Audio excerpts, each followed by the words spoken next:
Live has really kind of gone through this interesting circle. For those who don't know, of course, Twitch started as Justin TV. It was live casting, it was doing whatever, and then it focused on gaming, and it took off once it focused on gaming. And then, of course, IRL came back, and now you see a lot more people coming into live, right? And so the one thing I see, there's just a ton of energy around live. And the way I describe that is, whenever I'm wandering around at different parties and all, and I meet someone famous, the number of them when they see me and go, oh yeah, I need to get on your platform. Like it used to be Twitch, oh yeah, what's that? Now it's like, oh yeah, I need to be there, okay? And I think the reason for that is more so than ever, we're looking for community and connection. Social networking actually is antisocial. Sitting and swiping doesn't leave you feel connected with other people. It leaves you feeling a little isolated. It used to be a means of connection, now it isn't. I'm sure everyone here knows how unique and special Twitch is in terms of the number of stories of the people you meet by sitting there and hanging out. That's because it's designed for you to pull up a chair for a while and then that community, and there's nothing like that sense of belonging. And I think more and more people are getting a sense that they're looking for that. And then the other factor is, of course, it's gone from gaming to anything and everything you can think of. And it's still pretty much all gamers that are streaming. It's just, newsflash, gamers do a lot of things, it turns out. It turns out gamers like to cook. It turns out gamers eat. What?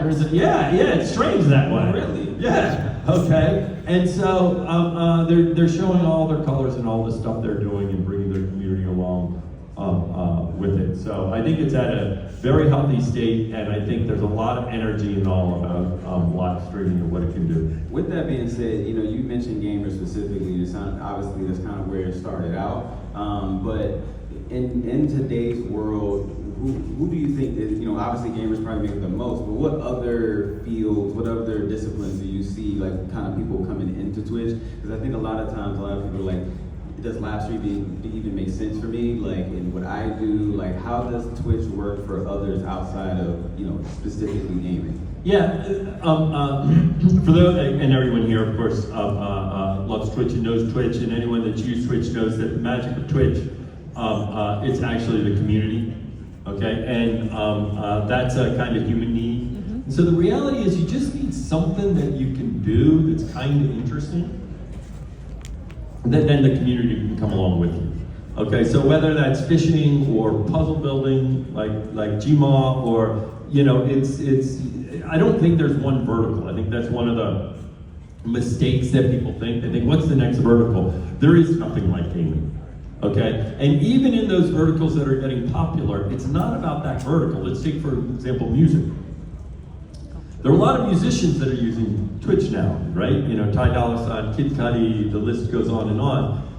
They're not playing their music necessarily. They're exposing themselves to you. They're kind of making you get to know them. And same thing with athletes. You take Jaylen Brown, right? Jaylen Brown's streaming, but he's not playing basketball when he's streaming, right? So really the magic of Twitch is having somebody you care about engaging and you watching them. And so I always tell someone that's thinking about streaming, for any of you that has not taken up streaming, okay, what I always say is pick something that you like to do or that you'd like to do more of, okay? And if you're already creating stuff, let's say you're creating YouTube videos, think of how you can stream the creation of those videos, right? Or stream something that you're doing that you want your fans to come and enjoy you. Love that. And now, to be a little selfish, as an accountant, how could I, show up? He's really testing me here, okay? He's really testing me because, look, people code, okay? So how could you, I'll just use an example, right? Actually, could you stream, I got an idea for you. Okay, let's go.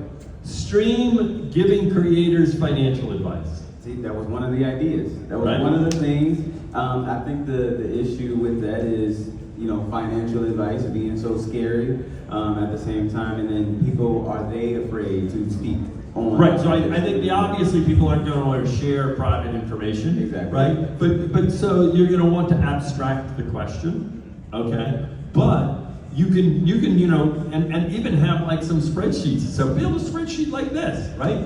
Because, and especially, I would tell you, especially now with AI, and I realize from a creative perspective, for some people AI can be very scary, okay? But I suspect everyone in here wouldn't mind AI helping them with their finances. Who here is worried about AI helping them with their finances? Nobody. Okay, a few. I respect that. I'm not saying spending your money. I mean telling you where to spend your money. Okay, let's be clear. I don't want AI spending my money. But anyway, helping people figure out how to just think of something that, hey, that's interesting, and then build a community around that. All right, well, you guys will start to see the financial Twitch coming out soon, okay? With that, on AI, I think that's a good topic to kind of really dive into because it is very scary for creatives. It is pretty scary for everybody in general who just feels like my job or the thing that I do is now obsolete. How does Twitch look at AI? How does, do you plan on incorporating it? Have you already incorporated some things with it? Like, what's the plans there? So, it's a topic that I know a lot of. First, I'm going to break it down. So I actually have my PhD in AI, but it was before all this new stuff with AI. So first of all, in general now when people are talking about AI, the thing that's scary is the large language models and generative AI. So realize it's not all of AI, okay? AutoMod is AI. It's just kind of the year 2010's AI, where it's like these rules, okay? And so I think most people's trepidation about AI is all that's been happening lately. So now I'm gonna talk about generative AI for a second. Before I do this, I want a quick show of hands. I want everyone to raise their hand either, one, I kind of like AI and I lean into it and use it. Two, I'm kind of torn. Three, I'm never AI. Okay, so who's in one? Who's in two? Who's in three? Okay, so let me say this first to the folks in three. First of all, totally respect where you're at, because I do believe you have all these pundits out there that are just spewing all sorts of stuff about AI. Okay, and they do it because that's how they get their valuations of their companies worth $1 gazillion. Exactly. Okay? So this idea that AIs are going to be smarter than us, I think the people that are saying that are the math whizzes that thinks that the magic of human intelligence is who can do hard math problems. Who here thinks the magic of human intelligence is hard math problems? Not me. Okay, the magic of human intelligence is your ability to collaboratively work together, for you to collectively work together. I could go on and on about all the research about human intelligence, and really it's about our ability to work together. AI doesn't do that shit, okay? The way I think of AI for Twitch and all that, but there are all these people telling you all these things, and I do think there are lots of challenges we're gonna have in a society with AI. And to be honest, my biggest concern is I don't think we are ready as a country to figure out policies and procedures and other things to handle what happens with AI. And so it's easy to look at AI, but really the challenge is we don't have the mechanisms to adapt and change policies around this. But focusing a little more on Twitch, okay? So we have a job to see where we can use AI to help you, the streamer, for things like recommendations. We've been doing that for years. Let's take making it so that AutoMod is a little bit better, so that after you click 5 times to moderate somebody saying something and they keep twisting it, you don't have to keep clicking 5 times. You can be a little bit better, because we know that all these trolls, sometimes they're good at figuring out ways around AutoMod. Okay? I think the biggest thing with AI, which is really in your hands, not ours, is the degree to which AI becomes a tool that if you choose to use as an expression of your creativity, to enhance your creativity, this idea that AI is going to take over streamers, never going to happen. People are here for human connection. So the way I think of it is a lot of times, the interesting use of generative AI isn't in my hands, it's in your hands, and you're going to decide whether it helps you as a creator or not. Yeah, and with that, again, like you mentioned a little bit before too about AI, but the main thing, the main trend that you're seeing is live events and building community, and obviously that's, Twitch has done that very well, honestly a lot more than any other type of platform out there. I've kind of got 2 questions. Number one, how does Twitch do it in the first place? And then number 2, in this crowded market where everybody wants to be a Twitch streamer, everybody wants to build a community, what's the best piece of advice for you on how to do that? So let's split that into 2. I'll answer the first one, then let's go to the second one. And the first one, I'm going to weave in this answer also, because the other question everybody has is, I'm a small streamer, what can Twitch do to help me get discovered? Why isn't Twitch better in terms of discovery? Okay, and these 2 things go hand in hand. What makes Twitch unique, and the challenge with discovery, okay? The thing that makes Twitch unique is it's designed for people to pull up a chair and stay for a while. So if you've ever used TikTok and if you watch the stream on TikTok, you've been programmed to swipe away when you get a little bored on TikTok. Whenever you're watching a stream, you're on a discovery service. You're not on that channel's page.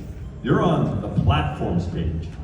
And that builds, I'll also talk a little bit about the challenge for a creator, because that builds an emotional connection with the platform, not the creator. Okay, so if you think of the short form content folks you like, if one of them stopped making content for 2 weeks, would you even notice it?